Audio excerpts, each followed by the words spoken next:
Hello everyone and welcome back to another video on Bayverse and Madness, and welcome to another review on the channel. And today we are going to be talking about the original 2014 Age of Extinction Voyager Galvatron. So as always, this will be in a designated playlist down below with the others Age of Extinction Voyager figures, so if you want to go and check that out, then I will leave that link in the description down below. But thank you for the comments on the last review.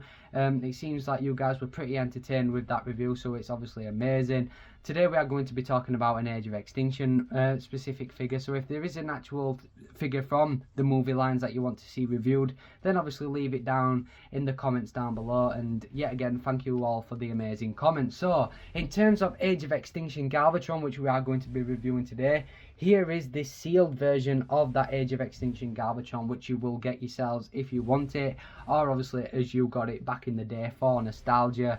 And here he is, and here is my sealed version. Now obviously, as people know, I collect two versions of the figures, one sealed and one loose, and obviously now I'm starting to review, this is obviously coming in handy. So here is my minting sealed box Galvatron. Obviously we have that beautiful Transformers text at the side there. We have that amazing teaser poster for Age of Extinction right there with the Decepticon logo. There we have a beautiful render of Galvatron that actually laps round to the side here. There we have Galvatron sitting amazingly in the box. There we have obviously the rest of the box at the front with the traditional Hasbro logo. As we turn it around, there is obviously that image of Galvatron lapping around. There is the Transformers text at the side light. So there is an Autobot logo for some reason, and there is the Transformers Generations logo at the bottom, if you can see, like there we go. And there is obviously the Voyager class text in obviously different languages. And then as we turn him around, there is not really much on that side of the box, just the Autobot logo yet again. As we turn him down, there is pretty much just the Autobot logo at the top. Pretty bland in terms of the Age of Extinction boxes. And then obviously here we just have some text, obviously warnings, etc., barcodes, authenticity, etc. And then in terms of the back of the box, wow, look at that product shot for that Age of Extinction Galvatron. Now if that Galvatron at this product shot actually had a lot more paint, then this figure will have being a fan favourite. But obviously there are actually some redeeming qualities on this figure that which we'll actually get to, and there is obviously that render of Galvatron there with his weapon. There is that Age of Extinction Freightliner which Galvatron transforms into in the movie. There is that Voyager Hound, which is a brilliant figure in my opinion, which I will actually get to review. It's a very fun figure. And there is pretty much the back of the box. There is obviously the text that came with every single Age of Extinction Voyager figure, and that pretty much does it for the packaging. So let's get into reviewing the figure. And here is Age of Extinction Galvatron on my review station, and to be honest, I don't actually think it looks too bad. A lot of people do slaughter the Age of Extinction figures through backpacks, but to be honest, I don't think we can actually blame Hasbro, to be honest, because obviously, as mentioned in the World War II Bumblebee review, a lot of the Age of Extinction and the Last Night designs were actually a lot more clean than the original Bayformers designs. And obviously, Hasbro can only work with what they're given. And in terms of this Galvatron, this obviously suffers from being a shell former. As we just turn him around, there we can see he's just basically the whole Freightliner on his back, which is absolutely crazy. But in terms of the figure itself, it's actually a lot of fun to actually mess around with, and the robot mode actually does look accurate. If there was actually a way to take the backpack off, I think it would be amazing. Obviously you can take the backpack off if you mess around with it, but I don't want to risk taking any screws out, etc. So, but in terms of this figure, there is actually a lot of people that do like this figure, including myself, and actually a lot of redeeming factors about this figure that have won over the recent Studio Series figure, and a lot of it comes down to the accuracy of the vehicle mode. But in terms of the robot mode, as we take a look at the details, there is the head sculpt for that Age of Extinction Galvatron, and it looks absolutely menacing like we saw in that Age of Extinction film. We've got some lovely blue highlights going on there for the head. The eyes are painted in a nice looking like orangey bronze, and then nothing really going on for that head sculpt. In terms of the chest section, we've got some lovely details, some pipe work and everything, pistons, etc. going through that body. We have that gigantic hole that we saw Galvatron acquire in the film. We have an inaccurate Decepticon logo. Obviously, Galvatron didn't have a Decepticon logo present on him in the film. And then we have some lovely details going throughout this figure, even though it's just bland grey plastic. It would have been awesome if they would have painted it silver. And then obviously in terms of the figure, as mentioned, it's just basically a backpack figure. Now in terms of articulation, the head has a good range of movement. It can obviously have some good movement. It can look up, can look down, but obviously the neck region gets in the way. Can turn obviously side to side. Yet again, the neck gets in the way from turning it all the way around. If you just move the shoulders up, then the arms can move up and down. The arms are on ratchets as well, going like so. And then obviously it does have bicep movement and a rotation there at the arm.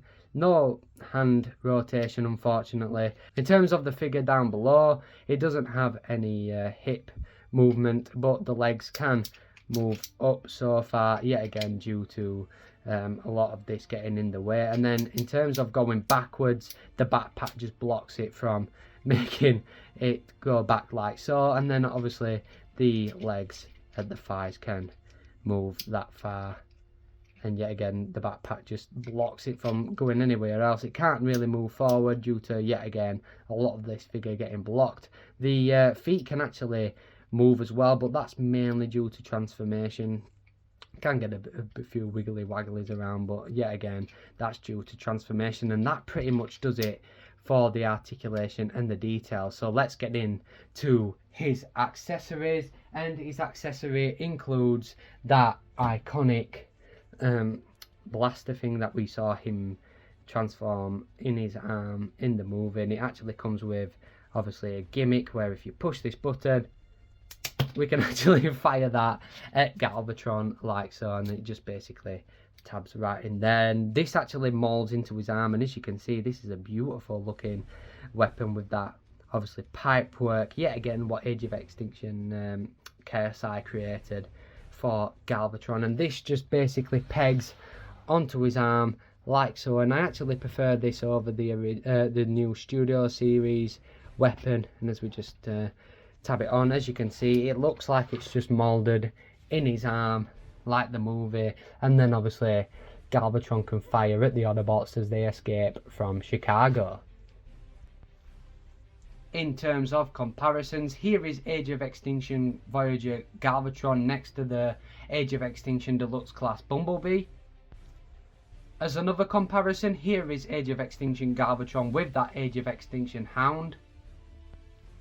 And for the final comparison, here is Age of Extinction Galvatron next to the Age of Extinction Evasion Mode Optimus Prime. And I actually would have loved to see this version of Optimus Prime battle it out with Galvatron in the movie.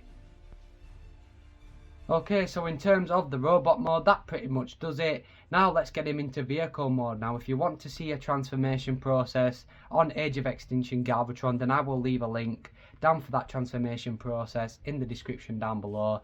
But for now, let's get him into his vehicle mode. And there is Age of Extinction Galvatron transformed into his awesome looking Freightliner mode. Now although this figure in terms of vehicle mode looks absolutely brilliant, is probably definitely the strongest of the two modes. There are obviously a flaw or two about this vehicle mode which I will get into in a second, but in terms of the details, as you can see as we look at the front of the cab, this looks absolutely amazing and very accurate to what we saw Galvatron in the movie. So we've got some lovely silver, which I wish the rest of the figure was painted in. At the front here, lovely black grille here for Galvatron. We've got some lovely headlight details picked up here. We've got some lovely plastic going on for the windows, and obviously some lovely window wiping details molded in to the windows. And then in terms of the side of the cab, there we have that boring grey plastic that I wish there was more of this silver going on around in the vehicle mode. There is obviously the bottom of the cab. As we turn him around, obviously the legs do make up the vehicle mode, so you do actually get the legs popping out, which isn't a really big flaw for me And then, yeah, again, the same for the other side. I just wish we saw more of this silver painted throughout the figure altogether, as it would have made Galvatron look a lot more accurate to what we saw him in the movie. And then my biggest flaw for this figure, unfortunately, as we turn him around like so, is this massive hollow gap. It would have been awesome if we saw them attempt to even fill this in, but it doesn't matter. It's obviously a nitpick, but you can really tell, especially when you go like this and obviously have the figure rolling like so. It does roll very nicely, in all fairness, much like vehicles should do, so it does prove that you've tabbed everything incorrectly. But that pretty much does it for the vehicle mode. The vehicle mode does look absolutely brilliant. Now, in terms of weapon storage, now obviously you take Age of Extinction Galvatron's weapon, and this is probably the most pathetic thing I've ever seen, to be honest, in terms of vehicle mode storage. What you want to do is take that tab, not the one that you actually plug the arm onto Galvatron, the one up here, and what you want to do is take this slot at the top and just plug it in to the top like so, and that just looks absolutely ridiculous, doesn't it? There should have been a way, maybe, if you could have got this weapon, oops, and it's just fired away. It would have been cool if you could have maybe moulded this into his legs and filled like that. Maybe that could have been a possible thing, or maybe you could have got a way to tab that in there and maybe turn it around so it fills in that gap. Either way, I think instead of it being up there, it just looks absolutely ridiculous. So that's what it looks like for the vehicle mode. That pretty much does it. So let's get into some comparisons. For the first comparison, here is Age of Extinction Galvatron next to the Age of Extinction Bumblebee. As another comparison, here is Age of Extinction Galvatron next to the Age of Extinction Hound. And for the final comparison, here is Age of Extinction Galvatron next to the Age of Extinction Invasion Mode Optimus Prime. And that does it for my review on the Age of Extinction Voyager Galvatron, and this figure is definitely a mixed bag. The obvious critiques is that this figure is a massive shell former, but given the Age of Extinction Galvatron design, you can't really blame Hasbro. And another negative I have is the lack of silver paint.